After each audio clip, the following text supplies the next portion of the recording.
Over the past few weeks, you've probably heard parts of your story in these past episodes about the moment the word wouldn't come, the feeling of too many thoughts at once, the evenings where your brain feels like has simply reached its capacity. You've learned what brain fog is. You've heard why memory feels slower. You've recognized decision fatigue. And now there's only one question left. What do I actually do with this? Eh, I'm not going to give you a list of 20 habits. Not a perfect routine that I'm sure you wouldn't follow, but something real. Okay, something steady, something you can return to. Today, we're going to build around that. It's going to be a simple, grounded midlife brain routine, one that supports clarity, reduces overload, and works with your physiology instead of against it. Today on MenoSpark, we're bringing everything together what actually supports focus, memory, and mental clarity in menopause, and how to create a daily rhythm that helps your brain feel steadier, clearer, and less overwhelmed.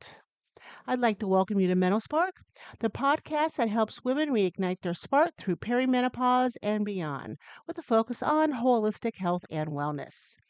I'm your host, Allie Thies. I'm a board certified sexologist, sex coach, menopause care provider, integrative wellness coach. I'm certified in integrative functional nutrition and your go to guide for navigating the wild, weird, and wonderful ride that is midlife. Why? Well, I'm doing this whole journey without any hormones. And if you're new here, welcome. Be sure to hit that follow button so that you never miss an episode.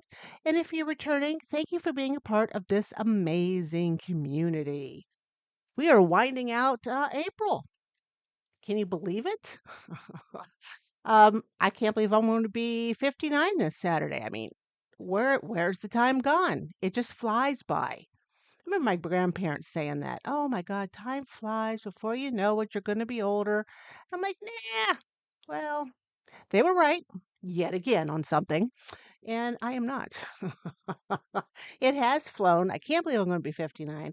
Very happy that I'm here because I know many people who haven't made it this far. Now, today we're going to talk about your midlife brain routine, daily habits to support focus, memory, and clarity. The Thrive pillars we're working with, the hormonal balance and the restorative practices, and then secondary, all about tailored nutrition. So, why your brain needs rhythm now? For menopause, your brain had more built in support. Estrogen helps smooth transitions between focus and rest, stress and recovery, effort and ease.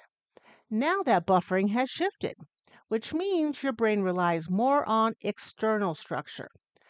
We're not talking about rigid rules or schedules, but rhythm. Rhythm reduces decision making. Rhythm lowers cognitive load. And a rhythm signals safety to the nervous system.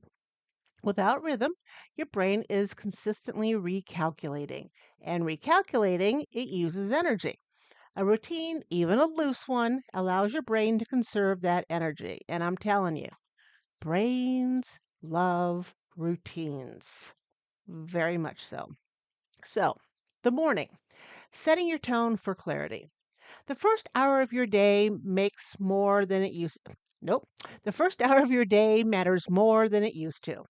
Not because you need a perfect routine, but because your brain is setting its baseline for the next 12 hours. When mornings are rushed, overstimulated, or chaotic, your nervous system starts the day already elevated. And this makes focus harder later on.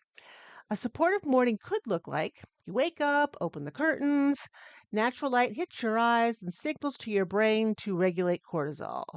You drink water before coffee. Hydration supports circulation and cognitive function. You eat something with protein, even something small. This helps stabilize the blood sugar and prevents early mental dips. Give yourself a few minutes before diving into your phone. No immediate notifications, no scrolling, no urgency. This isn't about doing more, it's about starting the day without instant overload. And I have found I used to be able to, the alarm would go off and I'd turn it off and just hop out of bed. Now, I actually wake up anywhere between 45 minutes to an hour earlier than I need to in the past. So I can lay there for a little bit. I pet the cats, the dog, sit there and think about what my day is going to be a little bit, and I ease myself out of bed. I do not rush at all in the mornings. I have learned that that really helps me out considerably. So this brings us to midday, protecting your mental bandwidth. Now, midday is where women begin to feel it, the mental stacking, the unfinished tasks, the interruptions, the constant switching. This is where cognitive load peaks. And in menopause, your tolerance for that load is much lower. Not because you're less capable, but because your brain is working harder behind the scenes. Supporting your brain at midday means you eat a real meal, not just coffee or something quick. Blood sugar stability protects focus. You take a short pause, even 5 to 10 seconds, to step away from input. You reduce multitasking when possible. One task at a time feels slower, but it actually preserves energy. You give yourself a moment to reset before moving on to the next thing. Think of midday as capacity management, not productivity. And for myself, this is hard for me to do because I meet a lot of clients midday. If I do a talk, it's usually midday. And I am used to just going boom, boom, boom, boom, boom, boom. But I can't do that anymore. And my brain consistently reminds me of this. I did a talk this past weekend, group of lovely women. We were talking about the whole menopause journey. And I kept trying to go from symptom to symptom to symptom and give them the answers they're searching for. And every time I kept switching real fast, it's like my brain got hooked on the previous and I couldn't flip that page. Very aggravating, very aggravating. But I have to remind myself that my brain does not move as fast as it once did. I'm learning all the time, every day, and I'm hoping that, you know, I realize that things are just a bit different nowadays. Now, the evening, letting the brain power down. Evening is where many women unintentionally keep their brains on. I am one of those people. They make more decisions, more screens, more input, more stimulation, and then they lie down and wonder, gosh, why won't my mind settle? Your brain needs a clear signal. We are done for the day. You can support this by lowering the lights in your space. This signals melatonin production. Reduce screens or shifting to softer content. Simplifying decisions. Pre plan dinner. Set clothes aside for tomorrow. Remove unnecessary choices. Creating a small wind down ritual.